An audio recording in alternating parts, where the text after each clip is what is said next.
The hoofbeats came before the voice did, thundering through the black silence of the New Mexico night like something desperate and hunted, and Stella Winslow pressed herself against the cold doorframe of her small adobe house, her heart slamming so hard she could feel it in her throat. She had been awake already, unable to sleep, the kind of sleeplessness that comes not from a restless mind, but from a body that somehow knows something is about to break open the world it has carefully built. The single oil lamp on her table threw orange light across the packed dirt floor, and her hands were trembling when she heard the horse skid to a stop just outside her door, gravel scattering against the wood like buckshot. Then the pounding, 3 hard knocks, urgent and unrelenting.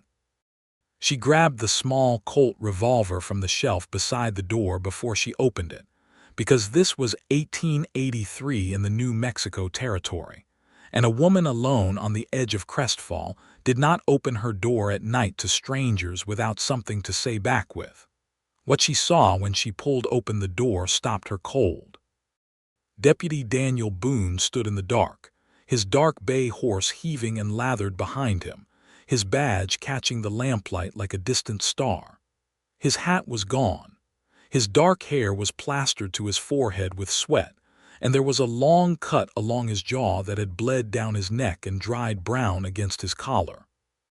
He was breathing hard, the way a man breathes when he has been riding for his life, and his eyes, those steady, serious gray eyes that had always looked at her with a restrained kind of hunger she pretended not to notice, were wild and urgent in a way she had never seen before.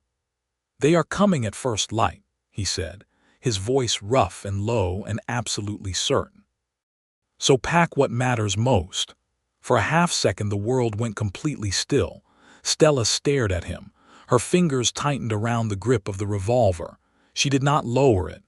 "Who is coming, Daniel?" she asked, and her voice was steadier than she had any right to expect it to be. He stepped forward just one step into the edge of the lamplight, and she could see now that his shirt had been torn at the shoulder and that he was favoring his left side, holding it slightly, the way a man holds a bruised rib he will not admit to. "Harlan Cross," he said, "and every man who rides for him. Maybe 14 guns, maybe more. They know about the deed, Stella. They know you have it. And they are done waiting." The name landed like a stone thrown into still water, the ripples going all the way out to the edges of everything she had known and feared for the past 8 months. Harlan Cross, the man who had killed her husband, the man who had burned 3 homesteads to the north of Crestfall and made the ashes look like accidents, the man who owned the sheriff and half the town council, the man who wanted the water rights to the Winslow land with a wanting so absolute it had already cost lives. The man who, 8 months ago, had arranged for a runaway wagon on a mountain road and made sure Thomas Winslow was driving it. Stella slowly lowered the revolver. "Come inside," she said. Daniel Boone had ridden 42 miles through the dark to find her.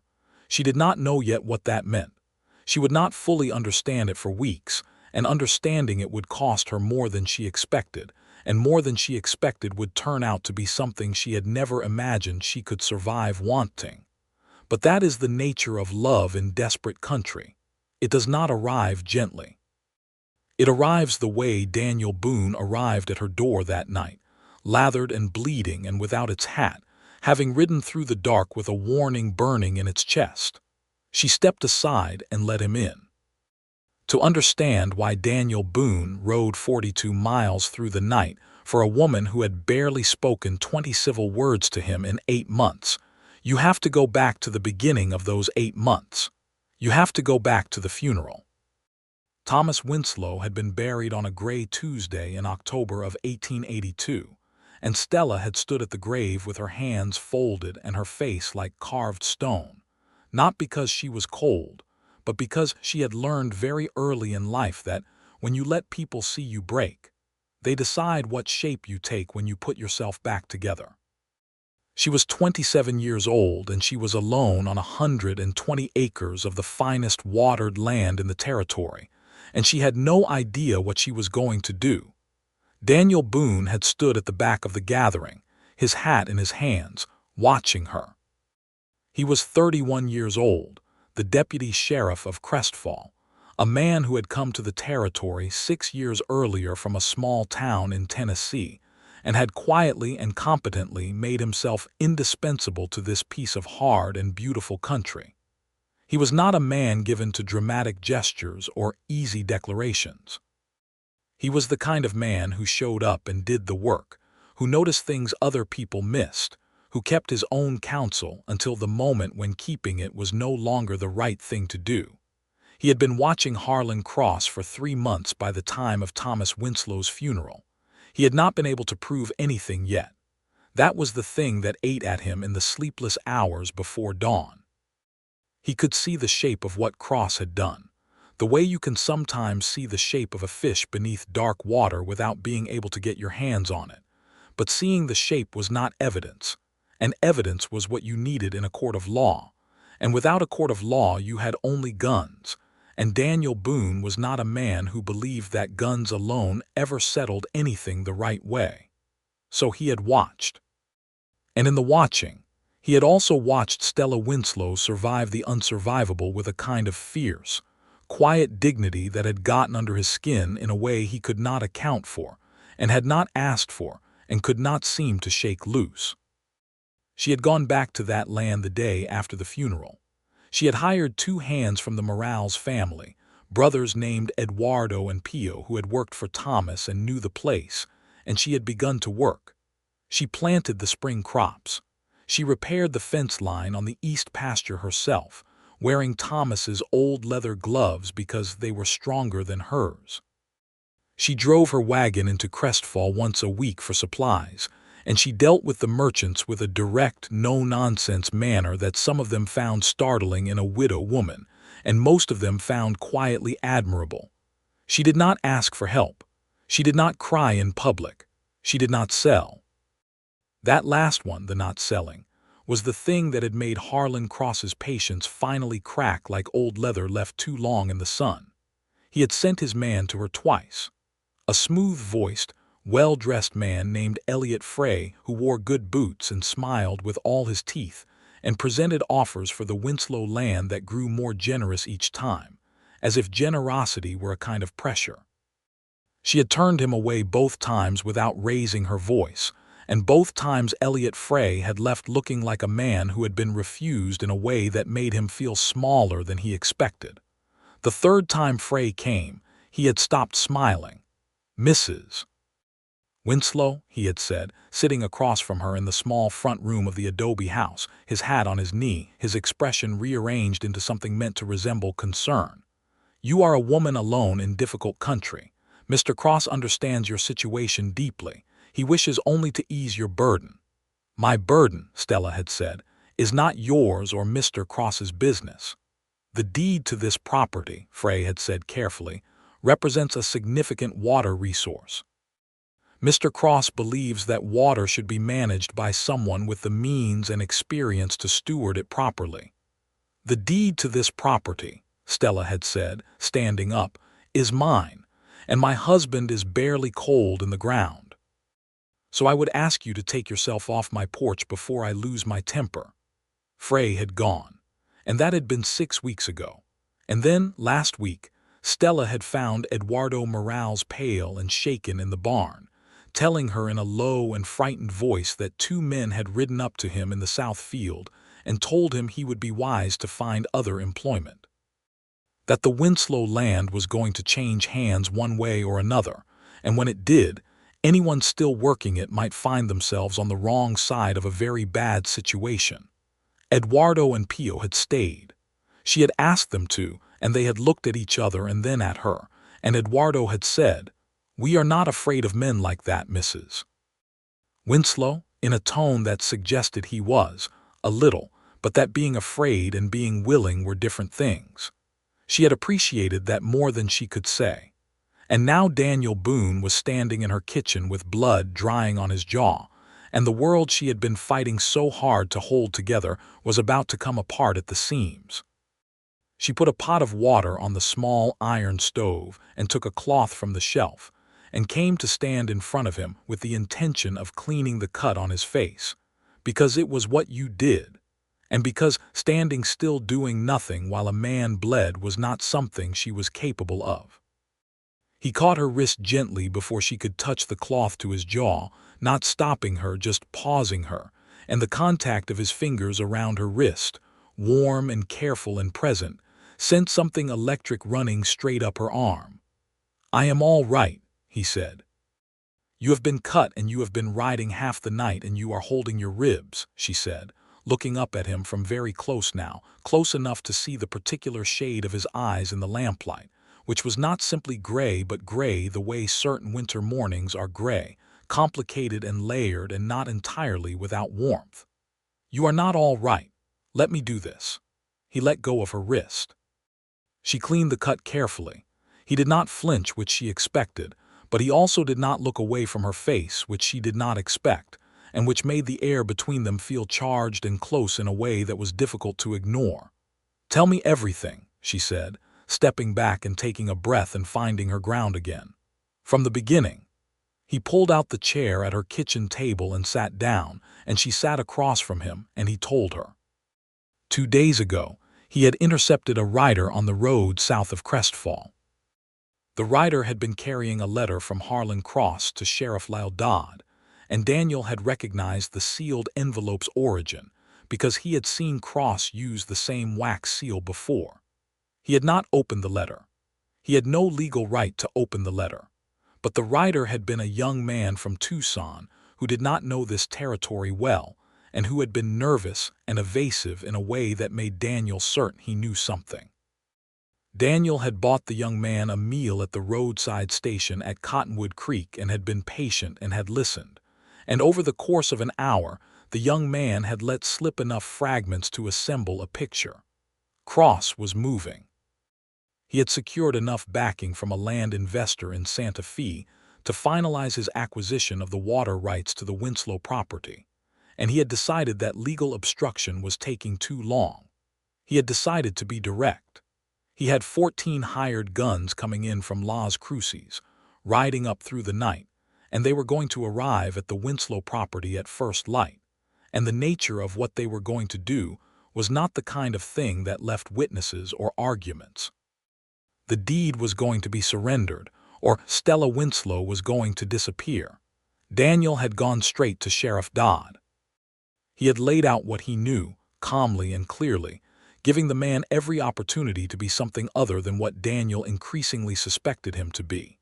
Dodd had listened, and then Dodd had looked at him with something flat and cold behind his eyes and said that Daniel did not have proof of anything, and that stirring up trouble based on the confused account of a traveling stranger was not something the law had patience for.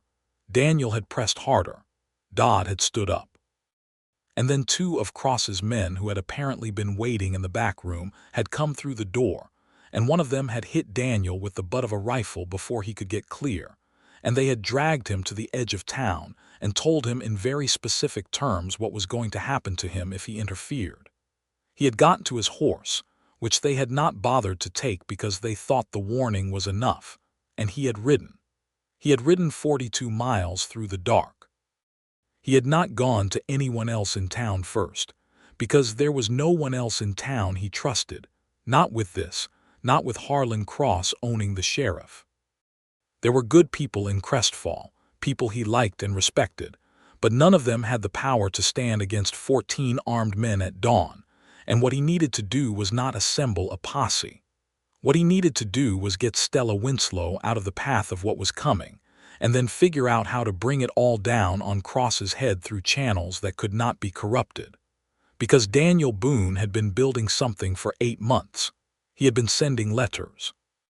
He had been writing to the territorial marshal's office in Santa Fe, carefully and methodically, laying out everything he knew about Harlan Cross, about the deaths, about the arrangement with Sheriff Dodd, about the pattern of land acquisition through intimidation.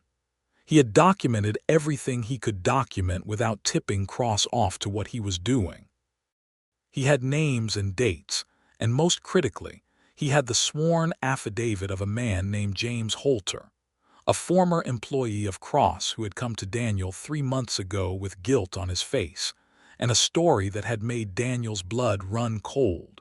a story about what had really happened on that mountain road in October. The testimony was hidden. It was not in his office, which Cross's men would search. It was not in his rooms at the boarding house. It was hidden in the one place that Daniel had thought was safe, and that place was the deed box at the Winslow property, which Thomas Winslow had built into the adobe wall behind the kitchen stove, and which Stella herself had showed Daniel in a moment of practical trust 2 months ago when she had asked him to witness a document and had needed to retrieve her papers. So the testimony was here, on her property, in the same box as the deed that Harlan Cross wanted badly enough to send 14 guns for. Daniel looked at Stella across the table and took a breath. "There is something else I need to tell you," he said. She looked at him steadily. "The document you need to pack," he said, "is not only the deed. There is a document behind the stove in the wall box, an affidavit.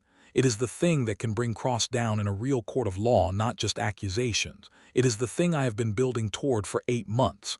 The silence stretched out. "Behind my stove," she said, and her voice was very quiet and very precise. "You hid something in my house." "Yes." "Without telling me."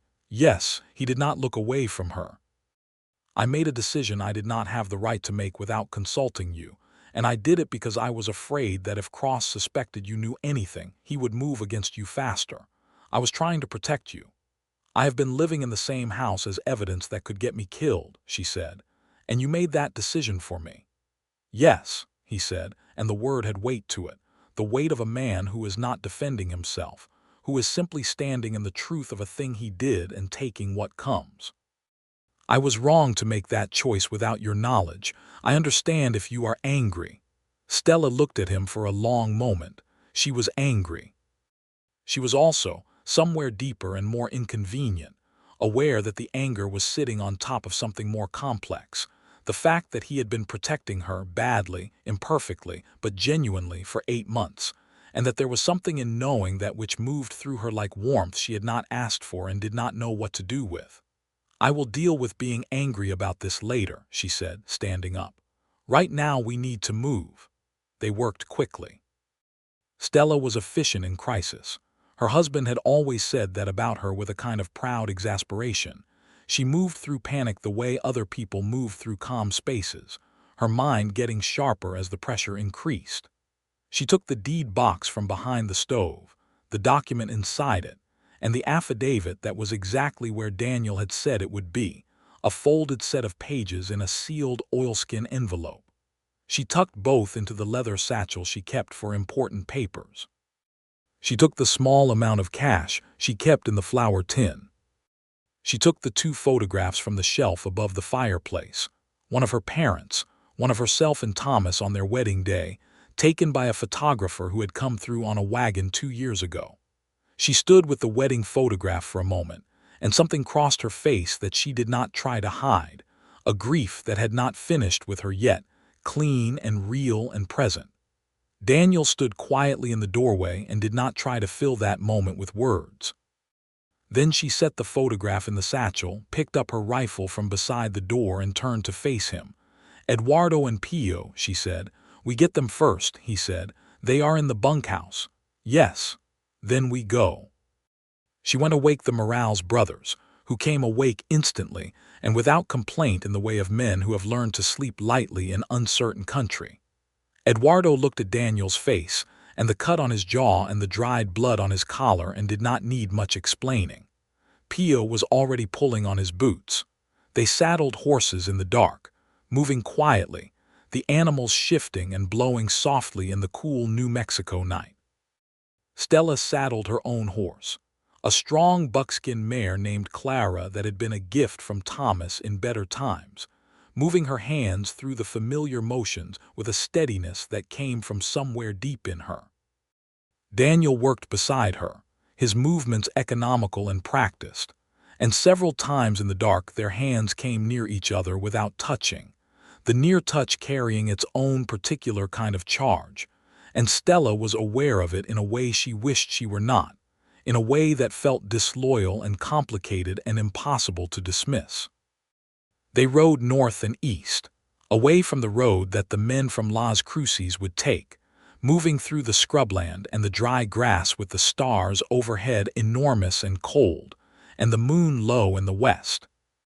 Daniel set the pace, which was fast but measured, preserving the horses, and he rode slightly ahead and slightly to her right, the way a man rides who is watching every shadow and every sound, and who has placed himself between the direction of danger and the person he is trying to keep safe. Stella noticed this. She noticed more than she had allowed herself to notice in 8 months. She had been noticing Daniel Boone for almost as long as she had been trying not to, which was to say almost since the moment he had appeared at her graveside in October with his hat in his hands and his gray eyes steady and sad, and the quality of his silence different from everyone else's silence, less performative, less full of itself, just present with her in her grief without trying to reshape it into something more comfortable. He had come to the property twice in the first weeks after, ostensibly to check on things, and both times she had felt his attention on her like something careful and considered, not intrusive, not presumptuous, just honest. He had repaired a fence post that was failing without being asked, and without making anything of it, just did it while she was showing him the east boundary line, and fixed it with his own tools that he happened to have in his saddlebag. She had watched him work and felt something in her chest move around in a way she told herself was just gratitude. Then he had come one afternoon in December and found her trying to pull a newborn calf out of a difficult birth, and had just rolled up his sleeves and helped, working beside her in the cold mud for an hour until the calf was breathing and the mother was settled. And then he had washed his hands at the pump and put his coat back on, and said he hoped the rest of her week would be easier. And she had looked at him standing there in her farmyard in the gray December afternoon, and thought something she immediately tucked away deep inside herself where she could not reach it. That was the first time she had recognized the danger. Love after grief is its own particular kind of terrifying. It is not simple. It is weighted. It carries the guilt of the living toward the dead and the fear of the living toward the future, the dark suspicion that wanting again is a betrayal, that to be drawn toward warmth and safety and presence is somehow to diminish the person you lost. Stella had survived much in her 27 years, but she had not survived this particular combination of things before, and she had handled it the way she handled most things that frightened her. She had looked it in the face and then, very deliberately, turned away from it and kept working. They rode for 3 hours, and the stars began to dim toward the east, that slow graying of the sky that means the night is giving up. Eduardo rode quietly on her left, Pio slightly behind, and Daniel was where he had been since they left, just ahead and to her right, a steady presence in the dark that she could not stop orienting toward the way a compass needle cannot stop pointing north. They came to the town of Mora as the first light was beginning to show behind the mountains, a small, solid settlement that had a different feel from Crestfall, quieter and less troubled. Its marshal, a straight-dealing man named Archie Webb that Daniel knew and trusted. They came into town with the horses tired and the cold settling into their bones, and Daniel went to the marshal's house and knocked on the door, and Webb came to it in his nightclothes with a lamp and a serious face, and listened to what Daniel told him standing right there on the porch without making any of them wait. Webb brought them inside. Stella sat at Webb's kitchen table while his wife, a small, practical woman named Me, put coffee on the stove without being asked and set bread and butter on the table, because people who have been riding through the dark need something in them before anything else can happen. Stella wrapped both hands around the coffee cup when it came and felt some of the cold leaving her by degrees. Daniel sat across from her again, as he had at her own table a few hours ago, and this time the lamplight was yellower and softer, and his face looked tired, the cut on his jaw beginning to crust properly, and she saw now that the bruising along his left side was visible at the neck of his shirt where it had been pulled open by the riding, a deep purple that spoke of at least 2 ribs badly compressed if not cracked. She made him sit still while she looked at it properly, and this time when she put her hands carefully along his side to assess it, feeling for the uneven give that would mean a break. He drew a sharp breath through his nose and kept completely still, and she could feel the muscle of his side tense and then deliberately release under her hands, that disciplined self-control he wore like a second skin. "You have one cracked," she said, sitting back. "Maybe two. You need to be bound." "After," he said. "Now," she said, and looked at him in a way that left no room for argument. His mouth did something she had not seen it do before. It curved just slightly at the corner, the smallest ghost of a smile, reluctant and genuine, and somehow more affecting than a full smile would have been. "Yes, ma'am," he said quietly. Me Webb had bandaging, because in a frontier town Me Webb had everything, and Stella bound his ribs with practiced efficiency, because on a working ranch you learn to do these things, and she worked close to him and kept her hands purposeful and professional, and if they were not entirely steady, she attributed that to the events of the night. Marshal Webb had been busy while she worked. He had sent a deputy on a fast horse north toward Taos to find the territorial marshal, a man named Gerald Flores, who had been Daniel's contact in Santa Fe, and who Webb knew personally. He had also sent a message by wire from the small telegraph office that the operator opened early enough for emergencies. Then he had sat down with the oilskin envelope, the affidavit, and read James Holter's sworn testimony with the careful attention of a man who understood what he was holding. "This is enough," Webb said when he had finished. "If Flores receives this and the testimony is verified, Cross is done, not just run out of the territory. Done. Thomas Winslow's death, the land theft, the arrangement with Dodd, all of it. Cross still has 14 men at the Winslow property right now," Daniel said. "They are going to find no one there." "Which means he is going to know she ran," Webb said. "Which means he is going to come looking." "He will come here," Daniel said. "Mora is the nearest settlement north of Crestfall. It is where you go." "Good," Webb said, and there was something very calm and very resolute in his voice. "Because I have 12 deputies, and every one of them is a better shot than the last. And Harlan Cross walking into my town looking for trouble is something I am prepared to meet." Stella had been listening to this exchange with the focused attention she gave to anything that pertained to her survival, and she said, "I want to be clear that I am not simply going to sit in this kitchen while other people decide what happens to my land and my life." Both men looked at her. "I have the deed," she said. "I have the affidavit. I have been fighting for that property for 8 months. I am a party to every decision made from this point forward, not a person being managed." Daniel looked at her, and the expression on his face was not surprise. It was something else, something more like recognition, the look of a man seeing clearly what he has already known.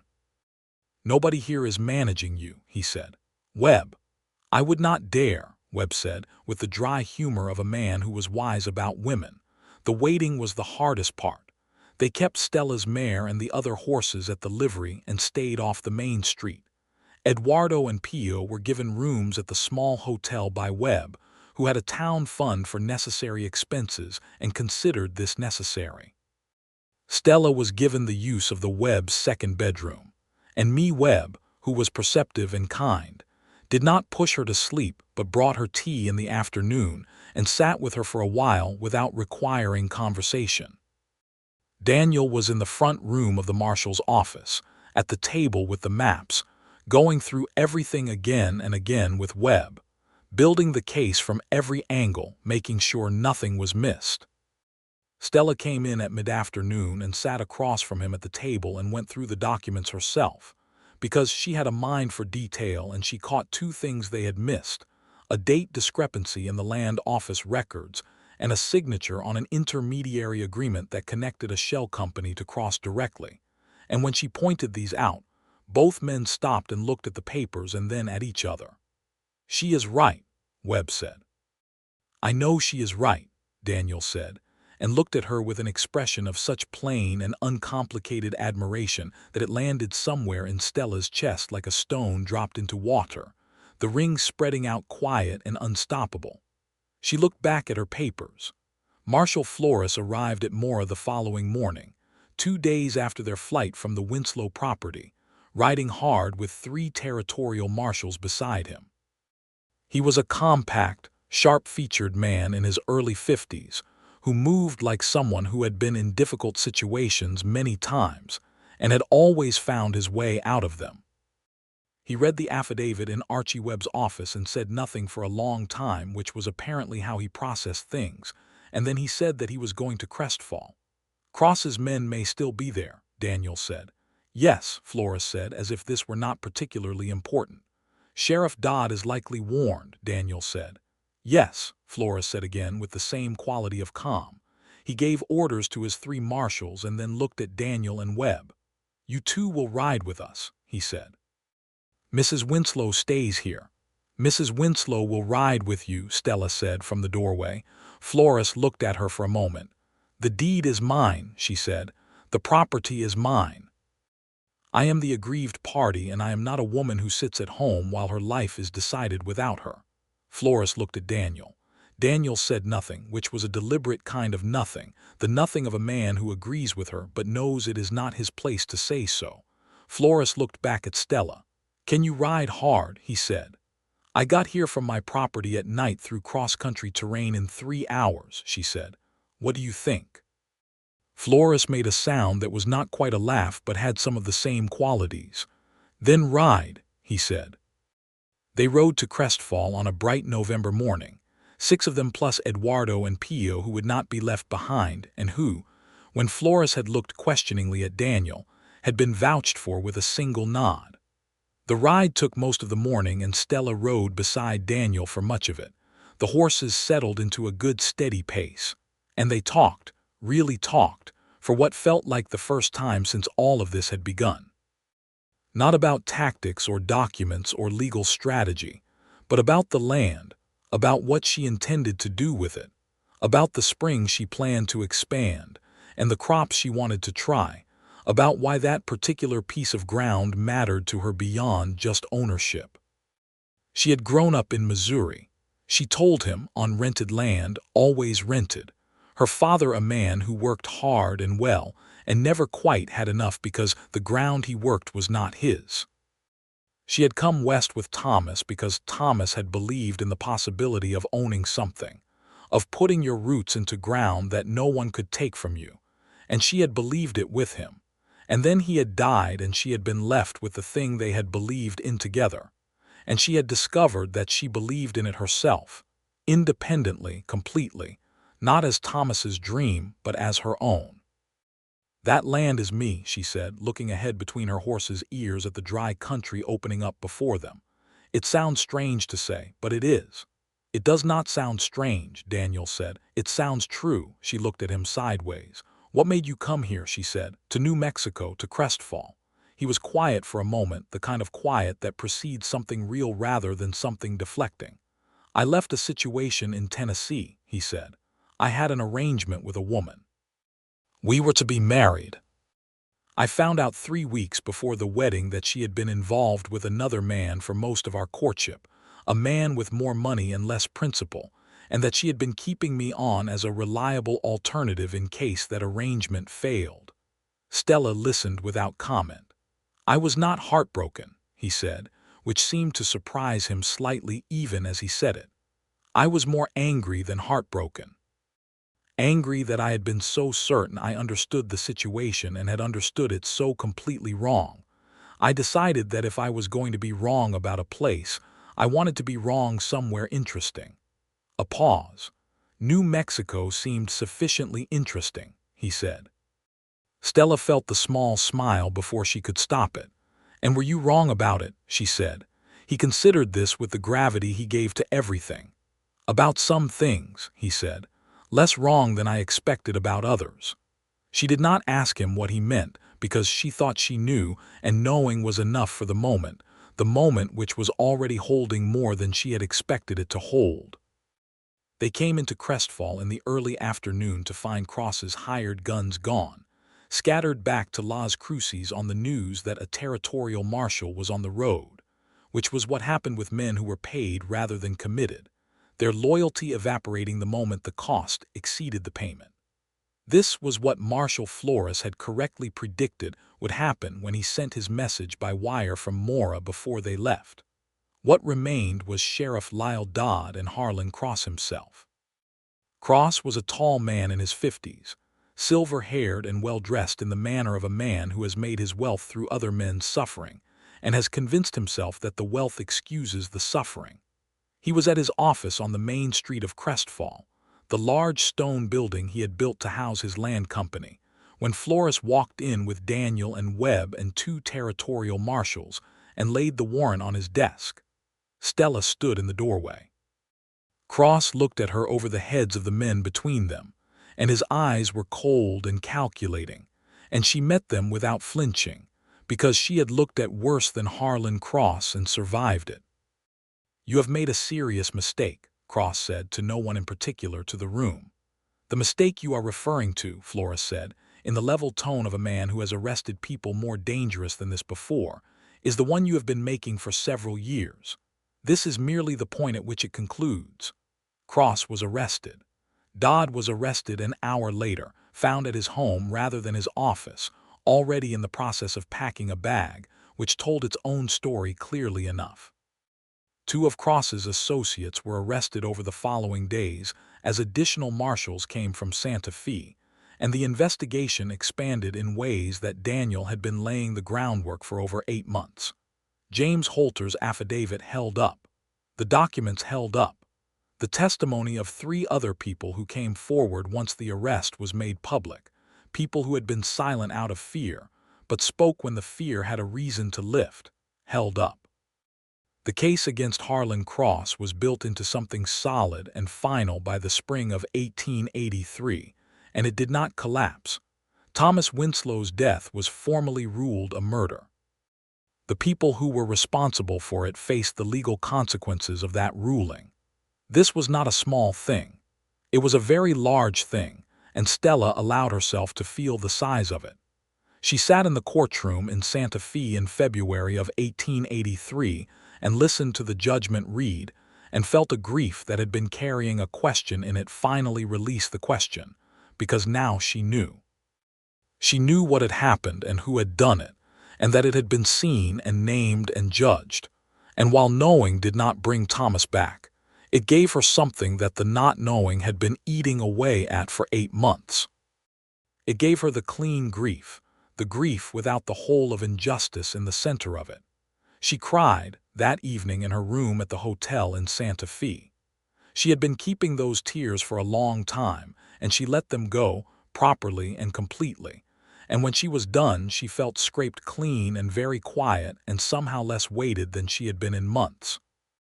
Daniel had been in the hallway outside the courtroom when she came out waiting, because he always seemed to know where to wait, and he took one look at her face and walked with her back to the hotel without saying anything, which was exactly the right thing, and she was grateful for his specific kind of rightness in a way that had gone past gratitude into something else entirely.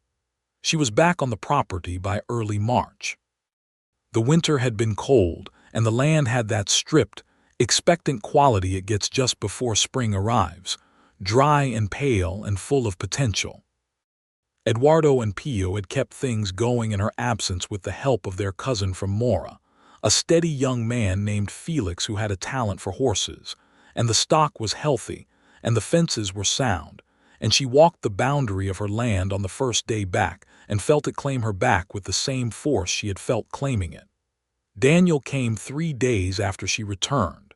He did not have official business. There was nothing to check on, no legal matter requiring his attention, no reason that a deputy from Crestfall needed to ride out to the Winslow property on a Thursday afternoon in March, except the one reason that was not official and not professional, and that both of them had been circling for months like 2 people walking carefully around a fire they wanted very much to stand next to. He tied his horse at the fence post and came to where she was working in the kitchen garden, turning the soil for the spring planting, and she looked up and saw him and set the spade aside and wiped her hands on her apron. They looked at each other in the thin March sunlight for a moment. "I have been thinking," he said, "about something I want to say to you, And I have been not saying it for longer than I should have, because the timing was wrong, and then the circumstances were wrong, and then the timing was wrong again. And I have decided that I am going to say it now regardless of whether the timing is right, because waiting for the right time has a way of becoming never saying the thing at all. Stella felt her heart do something careful and measured and completely involuntary. "All right," she said. "I have admired you," he said, "since the first time I saw you, not just admired. I have thought about you more days than not since October. I have found reasons to come out here that were real enough on their surface and not entirely honest underneath, because the real reason I wanted to come was to see you, and that felt presumptuous given everything you were dealing with, and I did not want to be the kind of man who makes himself a nuisance to a grieving woman." He stopped. She did not say anything. He took a breath. "I am not asking you for anything," he said. "I know you have been through things this past year that would break most people, and that have not broken you. And I know that what you need right now is probably to be left in peace to build what you want to build. But I think I would spend the rest of my life wondering if I had not told you that I think you are the most remarkable person I have ever known, and that if there were ever a time when you wanted company, mine would be available." The kitchen garden was very quiet around them. The wind moved through the dry grass at the edge of the property. Stella looked at him and thought about Thomas, and the wedding photograph in the satchel, and the grief that had finally become clean grief, the kind that does not stop you from living but lives alongside you as you go. She thought about the fire she had been walking around carefully for months, and about the cold that she had been too proud to admit to, the specific cold of being alone, not just without a partner but without the particular warmth of this particular man's attention. "I have been aware," she said carefully, "of the fact that you have been coming out here more than your professional duties strictly required." His expression did not change, but his eyes did something. "I have also been aware," she said, "that I have not been entirely unhappy about that." A pause. "Entirely," he said. "Not at all unhappy," she said, correcting herself, and something moved across her face that was both terrifying and true. "Not in the slightest." He was across the kitchen garden in 4 steps, covering the ground between them in the direct and unambiguous way he did everything. And when he took her face in his hands, it was with a gentleness that seemed to come from somewhere very deep in him. And he looked at her for just one moment, checking, making sure, because that was the kind of man he was. And she answered the question in his eyes by reaching up and putting her hand against his jaw, the jaw with the healing cut along it. Warm skin under her fingers, real and present and alive. He kissed her with the same quality that characterized everything he did, fully present, honest, unhurried, without performance, without reservation. And she kissed him back and felt something in her chest that had been braced for a very long time finally, carefully, begin to release. They stood in the kitchen garden in the March sunlight for a long time after that, his arm around her and her head against his shoulder, looking out at the land that was hers, at the pale, dry ground waiting for spring. "You owe me," she said eventually, "an extended apology for hiding that document in my wall without telling me." "I know," he said. "It is going to take quite a while." "I have time," he said. She could feel him smiling even without looking up. Spring came to the Winslow land with the particular abundance it sometimes delivers in New Mexico after a hard winter, the grasses greening up along the creek, the water running clear and full from the spring that had been the whole subject of the war they had survived. Eduardo and Pio and Felix worked the land with her, and she expanded the kitchen garden and put in a second field of corn, and made plans for the fall that were plans for staying, plans with roots, the kind of plans you only make when you intend to still be somewhere in 5 years. Daniel rode out on his days off. He was still the deputy of Crestfall, though the town was getting a new sheriff, a straight-dealing man from Albuquerque named Carson, who had been appointed by the territorial government as part of the process of cleaning up what Harlan Cross's influence had contaminated. Daniel worked well with Carson, who valued what Daniel had done and left him to do his work with the independence he had always needed. He was good on the land. This surprised no one who knew him, but it pleased Stella in a specific way, watching him move through the work of the property with the same unshowy competence he brought to everything, fixing what needed fixing, learning what he did not yet know without pride getting in the way, asking Eduardo questions about irrigation with genuine curiosity, and listening to the answers. Eduardo, who had been protective of Stella in the low-key but absolute way of a man who has seen her through hard times, watched Daniel for 3 weeks and then told Pio, within Stella's hearing, that he thought the deputy was all right. This was, from Eduardo, a significant endorsement, and Stella pressed her lips together to keep the smile off her face. In April, on a warm evening when the sun was going down behind the western mountains in colors of orange and deep pink, they sat on the porch of the adobe house, and Daniel asked her if she had thought about what came next for them. She had thought about almost nothing else for weeks, if she was honest about it. "I have thought," she said carefully, "that I am not going to be rushed into anything." "I am not rushing," he said. "I have also thought," she said, "that this land is mine and I am not leaving it." "I know that," he said. "I have never asked you to." "And I have thought," she said, her voice quieter now, "that I would like there to be a next, for us. I would like there to be more of this." He was looking at her with that steadiness that she had learned by now to read, the deliberate quality of a man controlling how much of himself he shows because he is not certain yet of the ground, not out of cowardice but out of respect. "So would I," he said. She reached over and put her hand over his where it rested on the porch railing. He turned his hand and held hers. They sat like that as the sun went down and the first stars appeared, and the night sounds of the desert began around them, the dry, quiet singing of the land she loved, and it was enough. It was more than enough. It was, she thought, something very close to what she had lost, and then feared she would never find again, which was the feeling of being somewhere exactly right with someone exactly right, which is the most ordinary miracle the world offers and the one that people spend their whole lives walking toward. Summer arrived in its full and merciless blaze, and Stella ran the property through it with her characteristic stubbornness and competence, rising before dawn, working in the cool mornings, taking the hottest hours for the administrative and planning work she did at the kitchen table, going back out in the late afternoon when the heat relented. She was a woman made for this life, which was sometimes a hard thing to be, because the life demanded everything, and she was constitutionally incapable of giving less than everything to a thing that asked for it. Daniel came more often through the summer, and the nature of his coming had shifted from visits to something closer to presence. He stayed for dinner. He helped with the evening chores.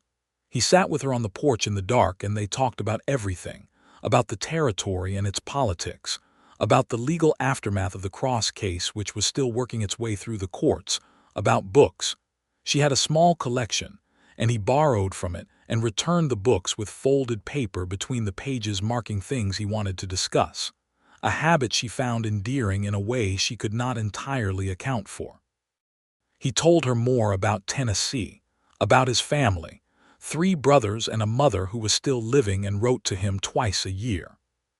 He had a dry, precise sense of humor that she had suspected from early on and was now fully confirmed, the kind of humor that waits for exactly the right moment and then delivers a single perfectly placed observation that makes you laugh before you have decided to.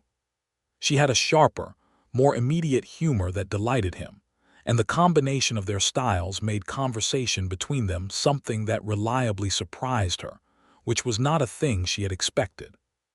She told him about Missouri, about her father, who had been a gentle and largely ineffective dreamer, and whom she had loved helplessly, and her mother, who had been the actual engine of the family and who had died when Stella was 19, and about the hard years between her mother's death and meeting Thomas, during which she had discovered the extent to which she was capable of managing on her own, which was an extent she had both needed and resented. "I was not looking to need someone," she said one evening, working on the mending while he read at the other end of the table. "When I met Thomas, I had gotten very good at not needing things." He looked up from the book. "Thomas was persistent," she said, with a smile that was fond and a little sad in the way that smiles about the dead often are. "He came around so many times that eventually it was less effort to admit I liked him than to keep pretending I did not." Daniel's eyes had a quality in them that she was learning to read, an attentiveness that went deeper than his expression. "I recognize something of that approach," she said, looking at him directly. "Do you?" he said. "You are very patient," she said. "You have been very patient for a very long time." "With some things," he said, "patience is what the situation requires." She set down the mending. "And with others," she said. He set down the book.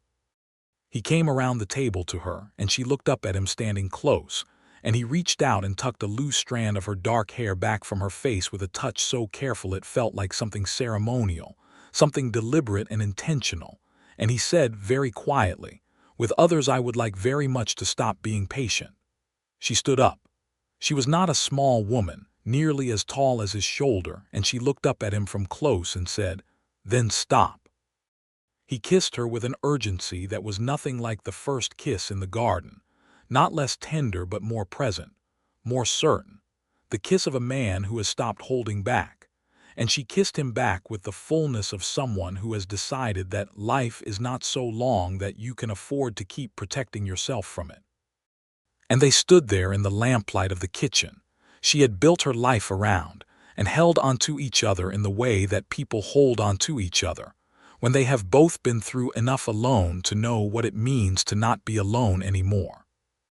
He asked her to marry him in August, on a Sunday afternoon, standing in the south field beside the acequia where the water ran bright and steady from her spring. The spring that Harlan Cross had wanted badly enough to kill for and had failed to get. He asked her simply and without theatrical arrangement because he was not a theatrical man, and he said that he wanted to spend the rest of his life on this land with her and help her build what she was building, and that he was certain he had never been more certain about anything. She said yes before he had quite finished the sentence. Then she said, "I am keeping the Winslow name." He blinked. "I have fought for this land under that name," she said. "It is part of what I am. I am not proposing to give it up." He considered this for about 2 seconds. "Then you keep it," he said. "I am not marrying you to change your name." "What are you marrying me for then?" she asked, with the sharpness that covered everything she was feeling. "Because you are the best person I know," he said, "and because I love you more than I know how to say properly, and because I would rather argue with you about anything than agree with anyone else about everything." She looked at him. "That was well put," she said. "Thank you," he said. "I have been preparing it for some time." They married in September of 1883, a small ceremony in Crestfall's new church. The congregation, a mix of the townspeople who had come to respect both of them, and the people from the surrounding land who had watched the Cross affair play out and drawn their own conclusions about who Daniel Boone and Stella Winslow were. Eduardo and Pio stood at the back with their hats in their hands, and their faces carrying the particular expression of men who are pleased about something and are not going to make a show of it. Felix stood beside them, having become sufficiently part of things that his presence was simply assumed. Marshal Flores rode up from Santa Fe for it, which surprised Daniel and moved him in a way he managed to express only by gripping the marshal's hand very firmly when he thanked him for coming. Me and Archie Webb came from Mora, and me cried, which she later attributed to the dress, which she said was simply beautiful, which it was, a blue-green wool that Stella had had made by the seamstress in Crestfall, who turned out to have a genuine talent for making cloth do things that suited the person wearing it. Stella stood at the front of the church and looked at Daniel Boone coming toward her, tall and steady and entirely himself, wearing a new dark coat and his best hat, and an expression on his face that he was not troubling to compose into anything other than what it was, which was a kind of transparent and complete happiness that made several people in the congregation quietly lose their composure, and she felt something in her that she did not have a word for, the word being perhaps something like rightness. The specific and irreplaceable rightness of being exactly where you are supposed to be, with exactly the person you are supposed to be there with. She thought of Thomas briefly and cleanly, the way she thought of him now, with love and sorrow and gratitude for what they had, and without the guilt that had plagued the early months of her feeling for Daniel. Thomas would have liked Daniel, she thought. Thomas had always respected people who were good at things without needing the world to know about it. She carried Thomas with her as she walked toward the man she was going to marry, not as a weight, but as part of the fullness of who she was. And she thought that was right too, that grief and love do not displace each other but live together if you let them. They said the words the minister required of them, and then Daniel took her hand and held it and looked at her, and the minister said something further, and neither of them were listening, because they were looking at each other with everything visible, and it was fine. It was better than fine. It was exactly what it should be. The autumn of 1883 was a good one.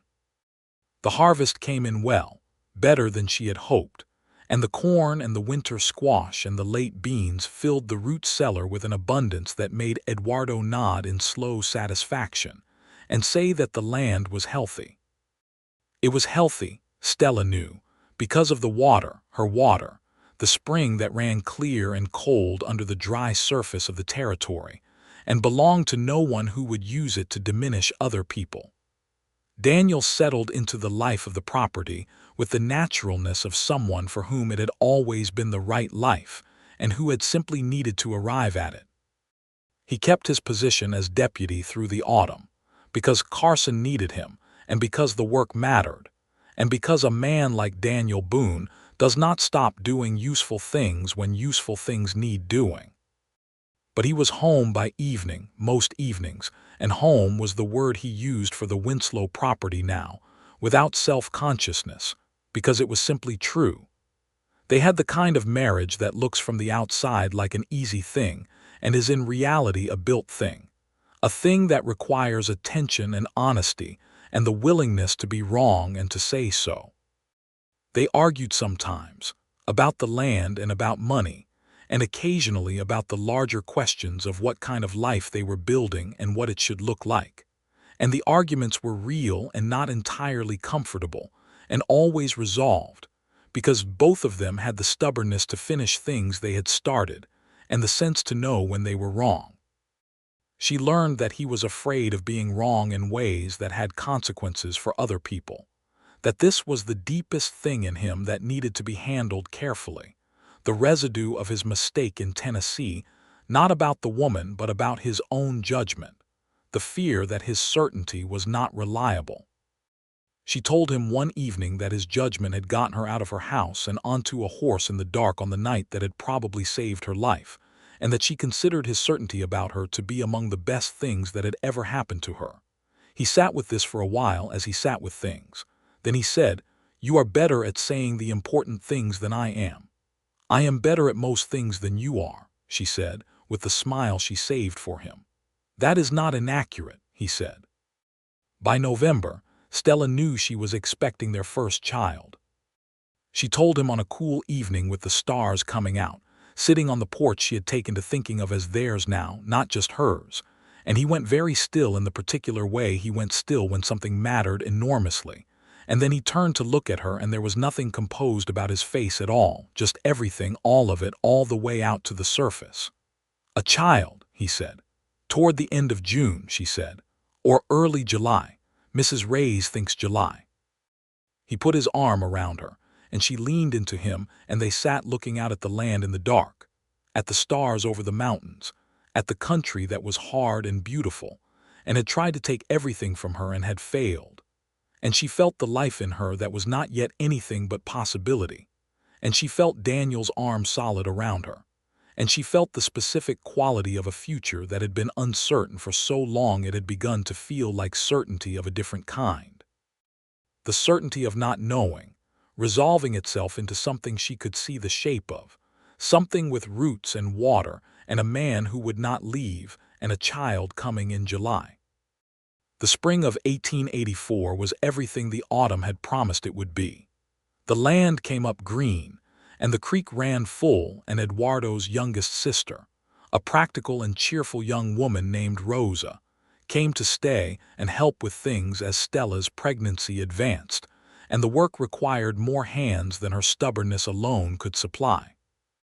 Daniel had taken to coming home at midday, riding in from town, which was a 20-minute ride, just to check on her, which she told him was unnecessary, and which she privately valued more than she admitted.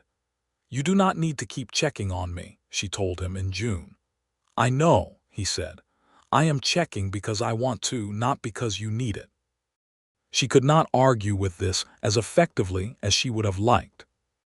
The baby came on the 15th of July, a hot and brilliant day, the mountains sharp-edged against the blue sky in the way they get in high summer, and he was a boy, solid and loud and immediately opinionated in the way that suggested he had inherited characteristics from both parents, and they named him Thomas Daniel Winslow Boone, which was a great deal of name for a very small person. But names in this country were important. They were the thing you gave to tell a child who they came from and what they were carrying. And this child was carrying a great deal worth naming. Daniel held his son for the first time in the late afternoon, the light coming golden through the window, and he was so careful with the small weight of him that it made Stella's throat ache, watching from the bed, tired and wrung out and more powerfully happy than she had any right to be. "Hello," Daniel said, very quietly to the baby in his arms. "I have been looking forward to meeting you." Thomas Daniel opened his eyes and looked at his father with the unfocused gravity of the newborn, and made a sound that was not quite a word, but had every intention of being one eventually. "I see," Daniel said, as if the baby had said something specific and insightful. Stella laughed, which pulled at muscles she preferred not to think about just then, and then laughed again because she could not stop.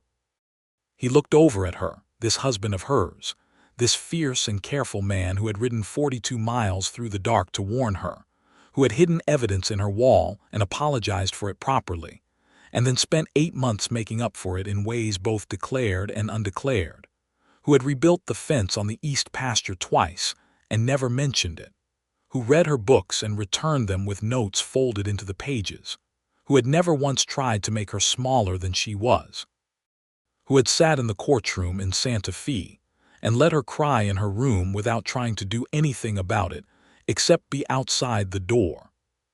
He looked at her with everything on his face.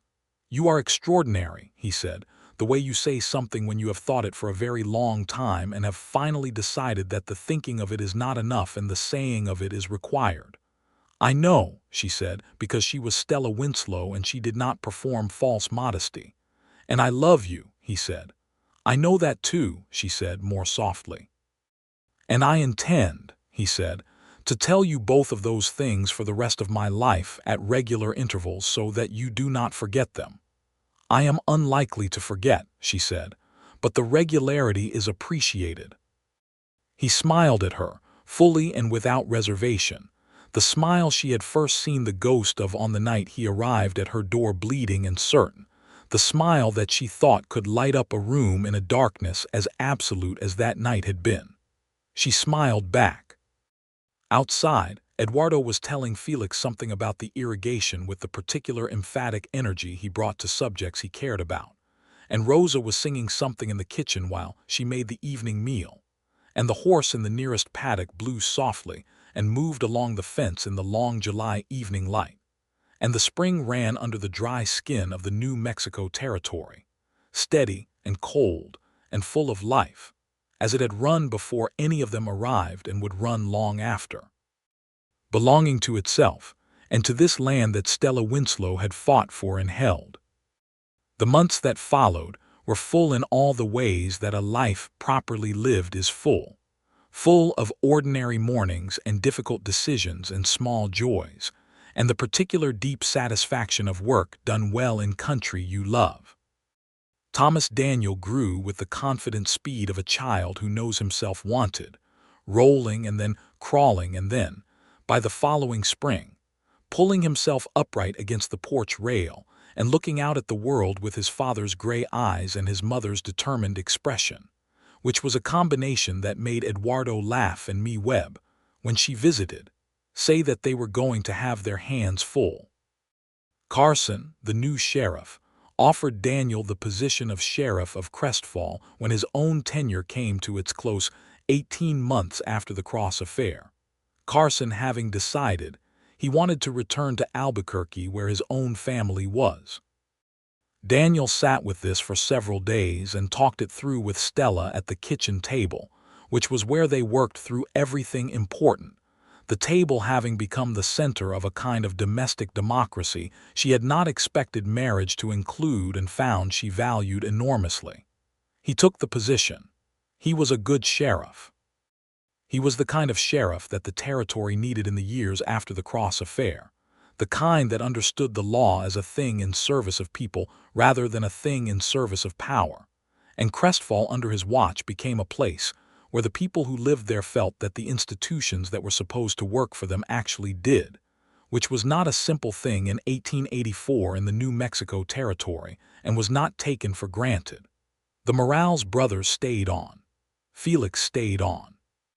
The Winslow land grew and improved, and the spring water fed more than just the Winslow property in the end, because Stella made arrangements with 3 neighboring properties to share the water fairly, drawing up agreements with the help of a young lawyer from Santa Fe who came recommended by Flores, agreements that were practical and generous, and that made the 3 neighboring families into something that functioned like a cooperative, which was an unusual arrangement for the territory, and one that worked better than most conventional arrangements. Marshal Flores came twice a year, ostensibly on official business and actually to eat dinner at the table and sit on the porch in the evening, and have the kind of conversation that a man who spends most of his time managing crises does not get enough of in the ordinary course of his work. He was becoming, in the way these things sometimes happen, a fixture in the life of this place, an honorary something that did not have a formal name but was real and valued. In the autumn of 1885, Stella discovered she was expecting again. She told Daniel standing in the south field in the last of the October light, the mountains going purple, and the sky behind them that particular shade of deep blue that precedes the dark, and he looked at her, and then he did something he almost never did. He picked her up off the ground entirely, a thing she would later tell him he was never to do again without warning, and spun her once in the dying light of the October evening, laughing in a way that she had very rarely heard from him. Full and unguarded and completely undignified, she was laughing too by the time her feet were back on the ground, holding onto his shoulders and looking up at him. "I take it you are pleased," she said. "I am extremely pleased," he said, still with the laugh in his voice, and leaned down to kiss her in the middle of the south field with no one watching but the horses and the mountains and the darkening sky. The second child was a girl. They named her Elena Rose Winslow Boone, and she arrived in May of 1886 like something that had been long and thoroughly considered, with a great deal of composure and very little inconvenience to anyone. And she had dark hair and a pointed, alert quality to her attention that suggested she had arrived with opinions fully formed and was simply waiting to develop the vocabulary. Thomas Daniel received his sister with the cautious but growing interest of a nearly 2-year-old confronted with something smaller and newer than himself, and within a week had appointed himself her protector, a role he took with magnificent seriousness and would not relinquish for the rest of his childhood. The years settled into themselves. The Winslow land became a name in the territory that people said with a kind of respect that had several layers to it. The respect for the land itself, and for what it produced, the respect for the woman who had held it against everything that had tried to take it, and the respect for the particular quality of the life that had been built there, the cooperative arrangement with the neighbors, the fair dealing, the sense that this was a place where things were done with integrity. Daniel Boone became, over the years of his tenure as sheriff, One of those officials that a territory refers to when it wants to explain to itself what it is supposed to be. He was not perfect. He made mistakes and acknowledged them. He dealt with injustices where he could and raged privately against the ones he could not, because there were always injustices in this country. The treatment of the people who had been there before any of them was an injustice he could not fix from his position and could not ignore, and he documented it and protested it through the channels available to him with the same methodical persistence he brought to everything, knowing it was not enough and doing it anyway. Stella was part of this too. She was not a woman who kept herself to the domestic sphere when the larger world had things wrong with it that needed addressing, and she sat with Daniel over the papers and the letters and the arguments, and contributed her own sharp and practical thinking to the effort of trying to make the territory more just than it had been when they arrived in it. In 1887, Holter, James Holter, whose affidavit had started the whole legal cascade, came through Crestfall on his way to California. He stopped at the sheriff's office, shy and uncertain, not sure of his reception. Daniel took him to dinner. Stella sat across from him and asked him practical questions about where he was going and what he planned to do, and by the end of the evening Holter was looking at both of them with the expression of a man who had expected judgment and received something more difficult to process, which was uncomplicated human kindness. "You saved my life," Stella told him simply, before he left. "Whatever you were before that, what you chose to do changed things for a great many people. I want you to know that." Holter shook Daniel's hand and tipped his hat to Stella, and rode on west with something different in the set of his shoulders. "That was well done," Daniel said, standing in the street watching him go. "You would have done the same," she said. "Eventually," he said. "You did it without the eventually." In the winter of 1888, they sat together at the kitchen table late one evening after the children were asleep, the lamp burning low, the outside cold keeping itself outside, and Daniel was reading and Stella was working through the accounts for the year, which were the best they had been since she had taken over the property, and she set down her pen and looked at him across the table. He looked up. She was thinking about October of 1882, about the funeral and the graveside and the stone-faced composure she had held onto like a lifeline, about the cold months that had followed, about the night she had heard hoofbeats in the dark and opened her door to find him bleeding and urgent and absolutely certain, with nothing but her safety driving him through the dark. She was thinking about everything that had come from that night.